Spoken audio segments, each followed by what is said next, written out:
Good to see you, Amnesty International.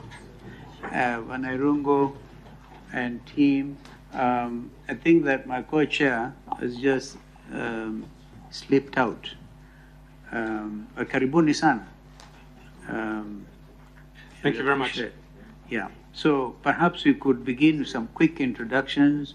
I'm sure you by now know a lot of these committee members. We have nearer you there, Senator Omugeni, Senator Nyamira, and a committee member, and Honorable Eugene Wamalwa is a party leader and a committee member. Honorable Wandai is a committee member and deputy minority leader in Parliament, in the National Assembly. Our sister Catherine Obilianga is a member of this committee and countryman rep from doing it a second term. She's doing her second term, so fairly senior in party organization and also in Parliament. So the other members will be coming. We took a decision that during these stakeholder consultations, we don't have to strictly apply the our own rules with regard to quorum. So I think you should continue in the interest of time, and therefore over to you. Thank you very much, Your Excellency, Dr. Kalonzo Musyoka. I am Irungo Houghton. I serve as Amnesty International Kenya's Executive Director, and with me on my left is Ramadan Rajab, Senior Campaign Officer on issues of civic freedoms and civil liberties. And on my right is our researcher, our country researcher, Benta Moige.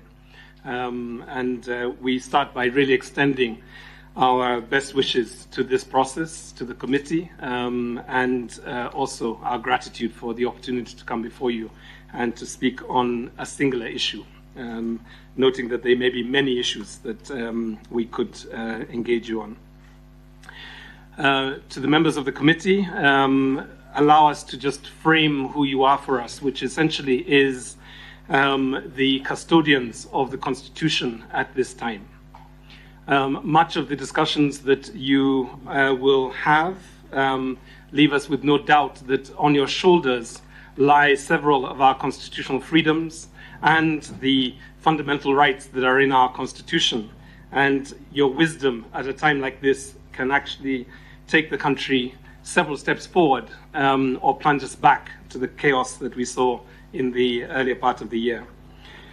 Allow me to address a single issue, which is security sector reform and policing.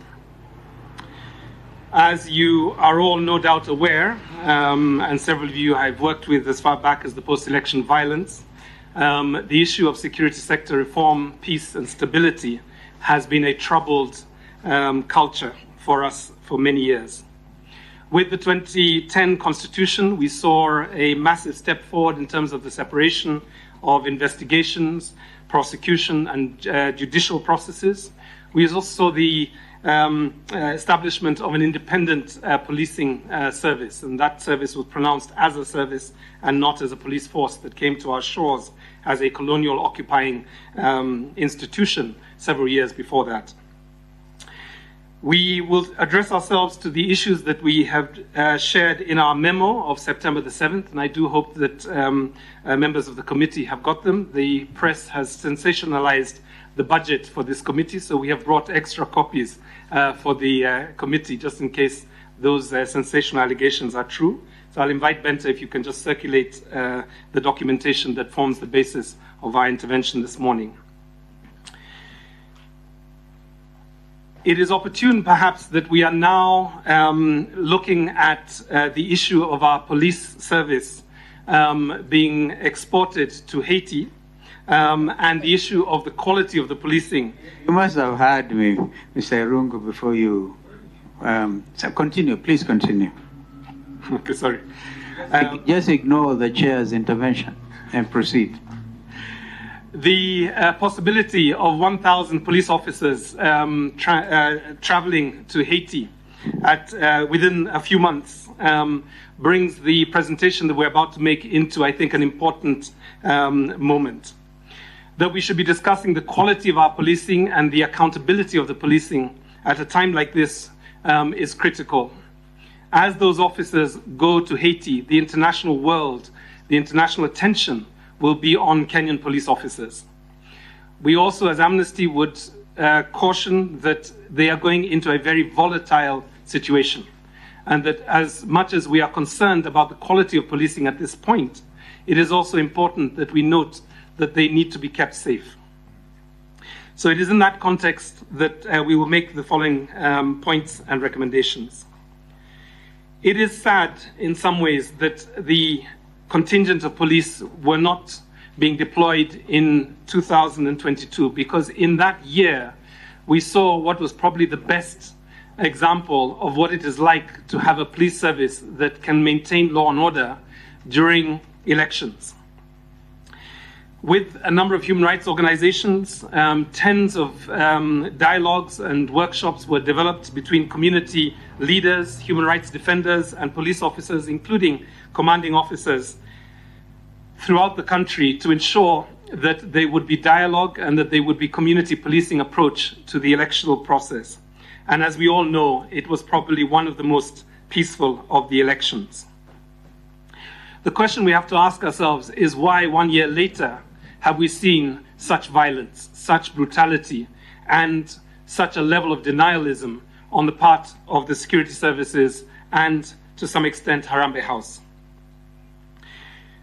We, as Amnesty International, with several agencies, including Human Rights Watch, the Kenya Medical Association, the Law Society of Kenya, conducted 3 empirical missions to investigate the quality of policing during the phase that we now call Mandamano. And I would like to just give you a couple of the findings from those 2 reports. The first report was released on May the 31st, and essentially was a statement following interviews with about 115 witnesses and victims in that period, March to April. The second second report was done and released to the country on August the 4th, and this was a more in-depth study that essentially looked at what had happened in Kisumu and Migori primarily, but also in some of the other areas. These 2 reports are before you as the committee, and what we found in the 2 reports was that 5 fundamental constitutional freedoms were violated over the last 6 months. The first is the right to life, Article 26 of the Constitution, Article 37 of the Constitution, the right to peaceful assembly, Article 36 of the Constitution, the right to association, and Article 33 of the Constitution, the freedom of expression, and lastly, the right to a fair trial. 60 days after the first round of protest, that was in March, based on our interviews with 115 witnesses, we found that there had been excessive and unnecessary use of force, particularly lethal force, leading to the deaths of over 12 verified individuals. Most of the people who were killed were bystanders. They claimed not to be part of the demonstrations, and they were unarmed. Most of them were young, between the ages of 20 and 30, and most of them, at least half of them, had died as a result of gunshot wounds. We listened to the testimony of the mother of Precious Kimunto, a 4-month-old Kibera infant who was tear-gassed in her home and suffocated to death on March the 30th. Many of us watched in horror as tear gas was thrown into schools, leading to an entire school being evacuated, an entire class being evacuated and taken to hospital because they had inhaled tear gas of substances that we, as far as we know, we do not have a sense of how safe they were to use on minors. Towards the end of July, we traveled to Migori and to Kisumu. We spoke to county government officials. We spoke to police officers, prosecutors. We spoke also to medical doctors, journalists, survivors, and families of victims. And we heard that there had been 107 cases of assault. Many of those cases, again, 47 of them, were cases that had seen gunshot wounds, and in many cases, these gunshot wounds had left people either very seriously injured or dead. We, with our own eyes, verified the deaths of 11 individuals at the referral hospital. Most of them were male, and most of them were between the ages of 17 and 38. We listened to medical practitioners, doctors, who said that police officers chased protesters and bystanders into the referral hospital and threw tear gas into the hospital, leading to tear gas going into the hospital wards.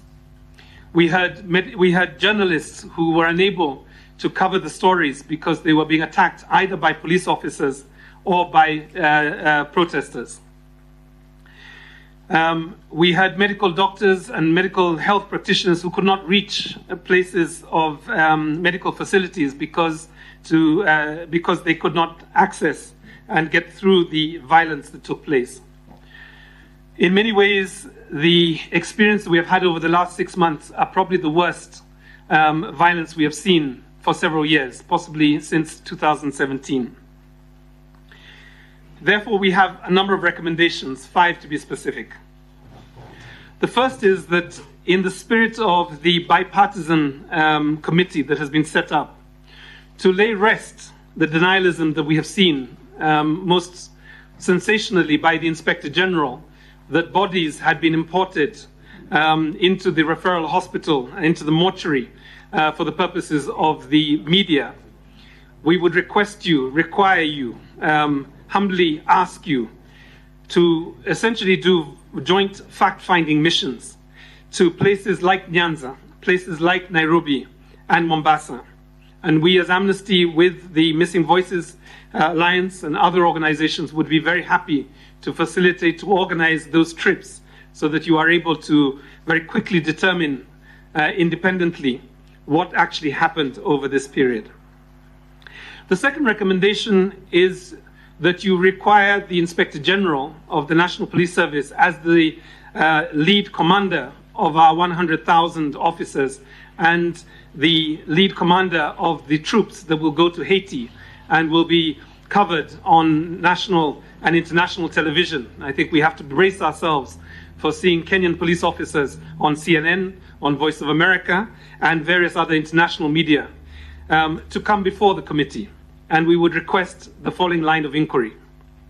The first is that the IG commits to not shield his officers from legal processes that would have the officers responsible for the violence that we saw over the last 6 months be brought before a court of law.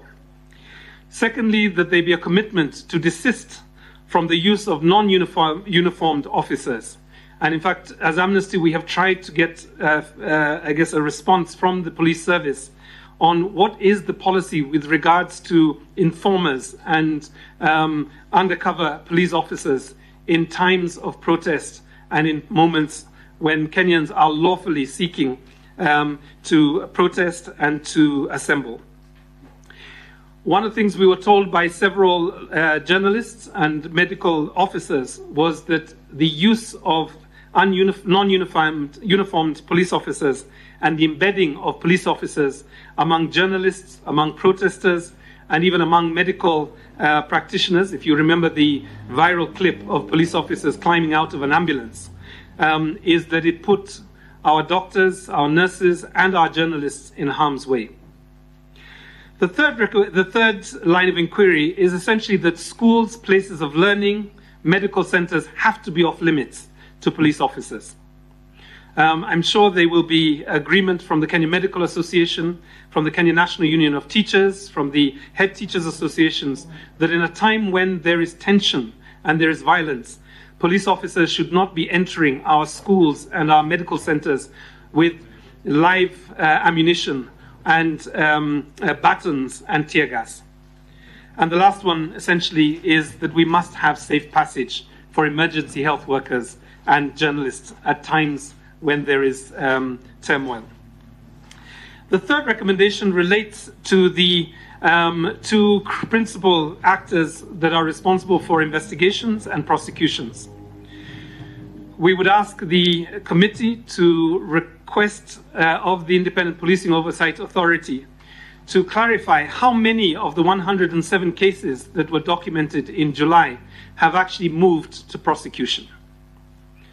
How many of the cases that involve the lethal use of force and the death of both civilians and police officers, how many of those cases have been taken to a court of law? And I think on the second part, obviously the preserve of the prosecution arm of our government is the Office of the Director of Public Prosecutions.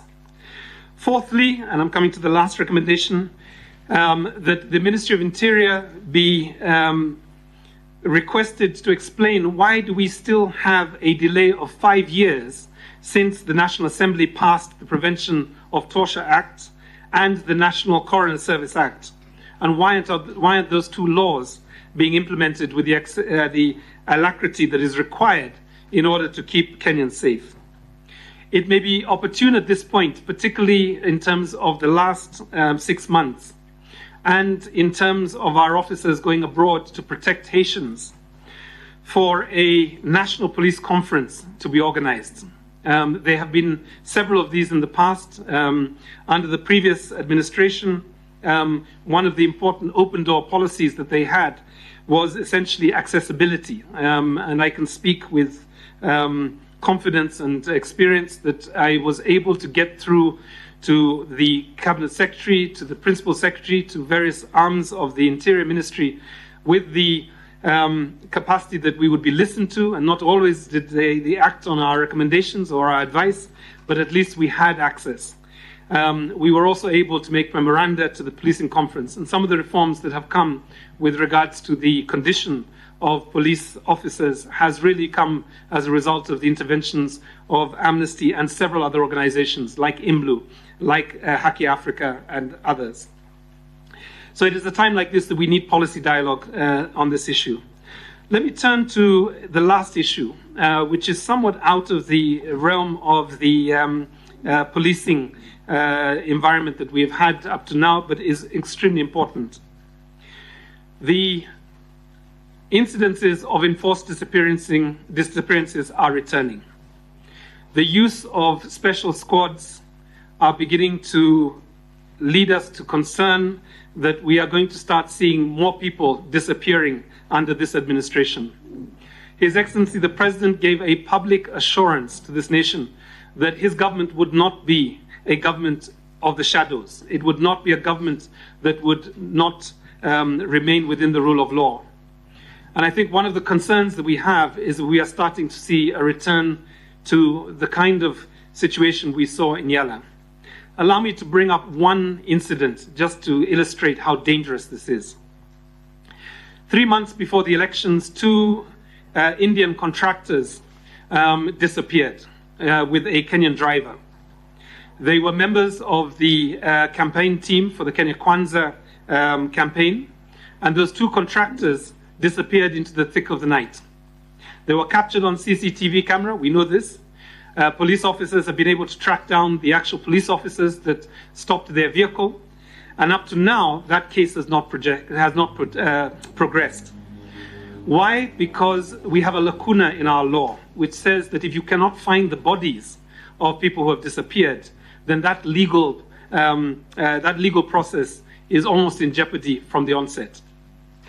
I think the Kenya Kwanza national government requires itself to find a way, not just in the memory of those 2 Indian contractors, but in the spirit and in the protection of all people who have disappeared, all the families of the people who have disappeared, to find a legal framework that ensures that enforced disappearances are not a part of our national culture. I would like to stop there, knowing that the committee may have questions or comments, and as always, as Amnesty, we come in good faith, based on evidence, and with a hope to find a bridge between what offends our Constitution and the way forward. Thank you very much, Your Excellencies. Well, we thank you Bwana Irungu, for clarity of presentation and thought, and the concerns you have as Amnesty, which indeed are concerns shared by a lot of Kenyans who would want to have a peaceful country. I hope you'll be able to we propose that you take the comments that colleagues here may want to put across to you, and then you can respond at the end of those comments or questions. The first one is this Haiti thing. It's not within our province as such, but a matter like this, I think, will require approval of the UN Security Council. And when I saw President Biden addressing the session at General Assembly, you were saying that should be expedited. I don't know whether anybody will know, I have not since followed, whether UN Security Council approval has been given. And the other point I say, the matter, an assignment as grave as this would need, I think, approval of a National Assembly and the Senate. I think it is in our law. But, you know, the work of Amnesty International is very well known, and you have, Mr. Rungu, been vocal. I've watched you on national television, and I wish that we could have Kenyans of strong conscience as Amnesty, and you, Mr. Rungu, on this, calling it as it is. We are a little shy as a committee because we're trying to promote national dialogue and conversations. The very weighty matter of police brutality, excessive use of force, use of live bullets. I think I must have been on record as saying this goes beyond the work of this committee. But having said that, I can be overruled. If colleagues indeed, and I thank you for volunteering even to support a fact-finding mission to establish further truth. EPOA were here yesterday, and they did, I think, say quite a bit, a lot of which is even in the print media today. So, friends, karibuni, let's hear what comments we may have. I think the first to go is Eugene, Honorable Eugene, and then a human rights crusader who sometimes gets confused. Light note, Hassan Omar. Thank you very much, Nairum, with your team, and we want to thank you also for the good work that you are doing.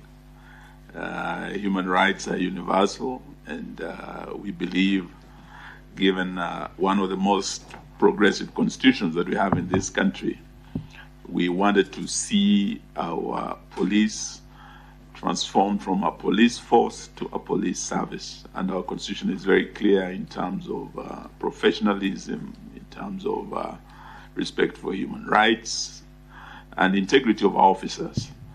But what happened in this country after the elections, the levels of police brutality is very worrying. Some of us on this table are victims of police brutality during these protests. And our constitution under Article 37 gives every Kenyan the right to demonstrate, to picket, unarmed and peacefully to do so. But we have a situation where the police is actually criminalizing protests. It's a very worrying situation where you are told, oh, today we'll allow you to picket or demonstrate here in Nairobi. Tomorrow we'll not allow you in Kisumu, we'll not allow you, they would allow in Eldoret. I gave the example of the Finland scandal, where parents came out, they were allowed to protest. In Kericho, we had these tea picking machines. Farmers were allowed to protest. But here in Nairobi, the police brutality was serious. I'm looking at your report, and you are giving figures. I think you've talked of 94. You've also talked of 44. When IPOA was before us, they talked of 57 killed by the police. And some were killed by bludgeoning, where the police broke into estates, pulled out people from their houses, and bludgeoned them to death. I buried two of the Nyalenda brothers, Brian and William, very young boys. And it was a very, very sad story. You've referred us to Precious Kemunto, a little baby with a mother in her home, where police break in and throw tear gas in residential areas. And the poor baby suffocated to death. But the majority of the deaths, from what we witnessed, were actually from police bullets. Most of those killed were young fellows, 18 to 30. The bullet wounds, when we looked at the postmortem reports, the death certificates, were from bullets from behind, in the back. Some were shot in the head, running away from the police. Our laws require use of firearms in the prescribed way, where the police are either threatened or they are saving lives. But in the case of where police shoot innocent citizens who are unarmed, I think it's a very worrying thing, and we wanted to know from you in terms of what His Excellency Kalonzo has said. There is this concern, not just nationally but internationally, of the Kenyan police, who have this year shown very serious disregard for human rights, going outside our borders, 1,000 of them going to Haiti. Of course, it's a matter that we are hoping our parliamentarians will take up so that it is properly debated, whether we should be a country sending our young men in harm's way when there are neighboring countries there that have refused to do so for good reasons. And these are some of the things that we are looking at in terms of the reforms. IPOA had very specific, apart from your recommendations, shielding of officers who have misused their firearms to take innocent lives. These firearms, the ballistics, being handled through the forensic lab that is under the DCI, and the DCI is part of the National Police Service. They are proposing an independent institution to handle that so that evidence is not compromised. The police do not protect their own. Because there's a Ugandan saying that a monkey cannot decide the affairs of the forest. It's very likely that the police can protect each other. So that many cases are compromised and the police have not been held to account for the brutality they have committed. I don't know what you think about those recommendations, apart from your 5 recommendations that you've given. Thank you. Thank you. Hassan. Just as a note, as we oppose the deployment of our police service into Haiti, I'll ask us ourselves as politicians and members to be very careful to not to set the ground for very hostile reception.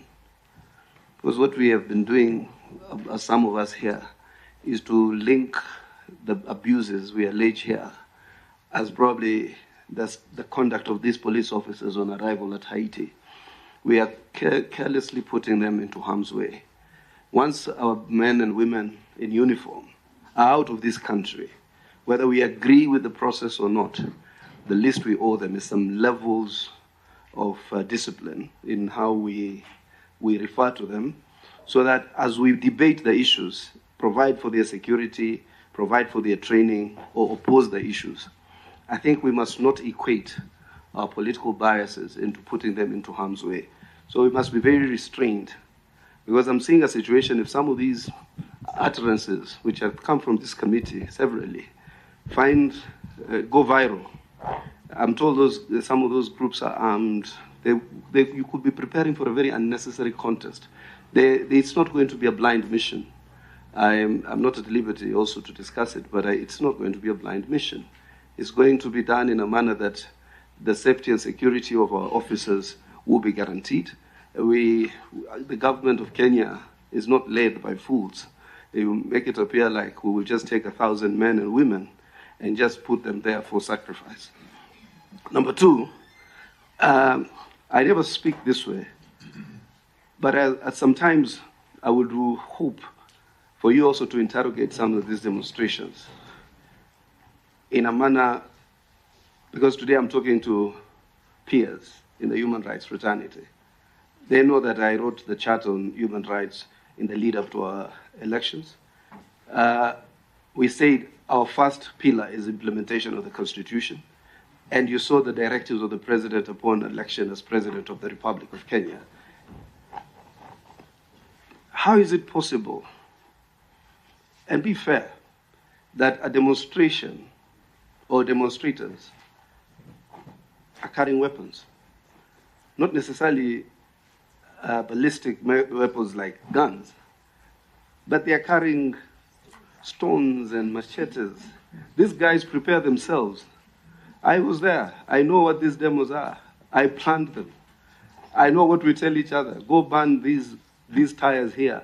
Sijui mtu fulani ndo ataongoza pale, yule ataongoza pale. And half the time there is a confrontation between the police. Yes, maybe sometimes the force used is disproportionate, but even where these demonstrations have been left to go on, we have seen, even the time when they said, let them demonstrate, shops have been looted, infrastructure has been vandalized. We need to have a real conversation about these issues. And then tell our friends, when they go to a demonstration, you cannot use constitutional means to achieve unconstitutional objectives. But purporting to take oath that this is the time for a revolution under the guise of Article 37 is not the intent of Article 37. Number three, the Constitution has more than one Article 37. It has the sovereign rights. It has other articles of the Constitution, the right to vote, the respect for institutions of the state, including the Supreme Court when it speaks itself. I was very surprised. One of the civil society organizations which monitored the elections told me, hey, this election was free and fair. You guys actually beat this other team. A few months later, he tells me, oh, you know, if there's an allegation by one party, then it needs to be dispensed of. And I'm thinking to myself, on what basis? So I'm not saying even the neutrality of civil society in terms of how it anchors itself in the new discourse, will speak very much to how civil society is then able to navigate the new terrain. Gone are the days when you'll just go to an international community actor and tell them the UDA government or the Kenya Kwanza government is a dictator government. These are men and women. We also engage. Those representatives also have the intelligence agencies. They also have their information.